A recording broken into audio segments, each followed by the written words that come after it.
Assalamualaikum warahmatullahi wabarakatuh and welcome back and thank you for choosing BBC Egypt as your main source of information. In today's program, we are introducing a brand new segment called Beyond the Pandemic. In this segment, we are going to talk about what would society look like after the pandemic is over.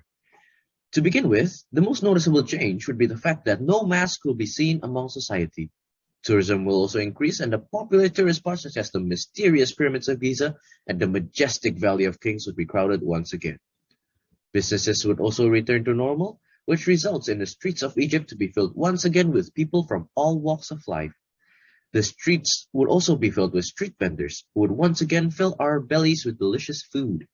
Now, the question is, what about the economy? How will it be affected? To answer that question, my colleague Ezekiel Simatupang will help us.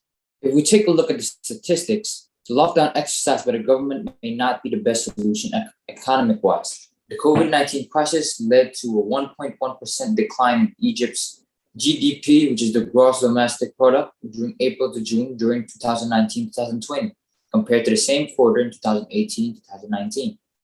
Without the government of Egypt's COVID-19 emergency response package, GDP in April to June may have declined by 8.7%. Taking emergency response package into account, we estimate an annual growth rate of 3.8% for 2019-2020. Without the emergency response package, an annual growth for 2019-2020 may have been as low as 1.9%. The services sector hit hardest, falling by 10.9%, followed by industry sector at 8.3%. Agriculture is the most resilient sector.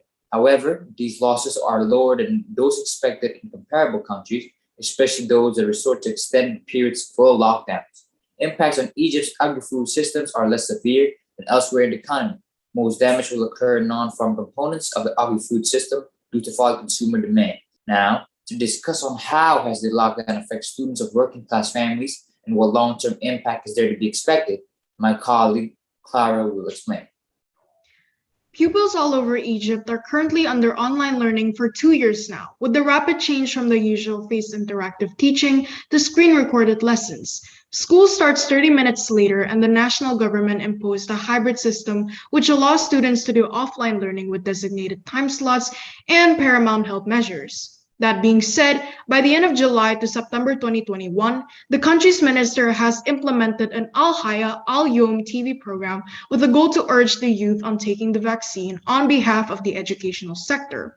The conventional classroom academic experience has also been mandated, allowing decisions on in-class attendance for K-12 to high school students operating 2 sessions daily.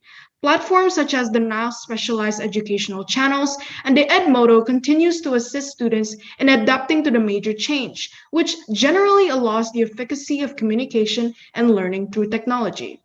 But what about our country's stance itself on the pandemic? I'll leave that up to my colleague George to answer. With as much as 230,000 total cases and no new cases reported as of now, it is safe to say that the government has properly controlled the spread and has not recorded new deaths for some time now. The Egyptian government implemented a nationwide lockdown and social distancing measures to control the spread of COVID-19 starting in March 2020. The highest levels of the central government were responsible for executing the country's policy and institutional response, which was coordinated through the Higher Committee to Combat Coronavirus, chaired by the Prime Minister. However, various hospitals and healthcare facilities designated to recover and treat cases of COVID-19 were ill-equipped to handle the influx of patients.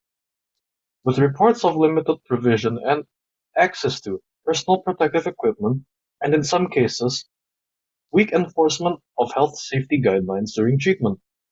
If there had to be a change in the system or how the pandemic was handled during this time, it is that the support for all the frontliners and doctors were extremely lacking. The minimal budget did not allow for proper equipment and safety, and did not control the spread as effectively as it could have. That marks the end of today's episode. Thank you for choosing BBC Egypt, and this is Beyond the Pandemic.